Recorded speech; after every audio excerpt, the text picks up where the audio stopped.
Mengameli wenhlangano yamabandla uBishop Samson Hlatjwako uthathe emadvodza ukuthi kukhuthalele ukuvakashela imitholampilo umbiko uyalandzela.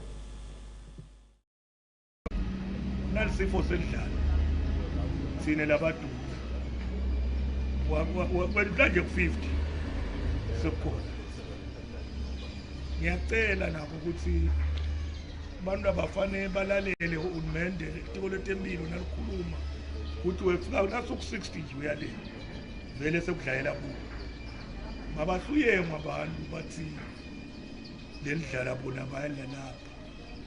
Kwelapha lendlala kulikhipha. Uye esibhedlela ba-operate balikhona. Hayi khona umuntu otakunika lo bathi hayi bagcina bafile labantu babambe lokusho labantu. Ngiyacela lokuthi awube kunene kuloku vele nase uva nje ukuthi akusachameki kahle. Sokuyema soye umchamo ohlupha uhle uma hambe esibhedlela. Ngiyabonga kakhulu nani siyanibonga nithatheni nani beligijima sehla senyuka nathi sesishaya umoya sigijime kwaba lukhulu bengala sekujengala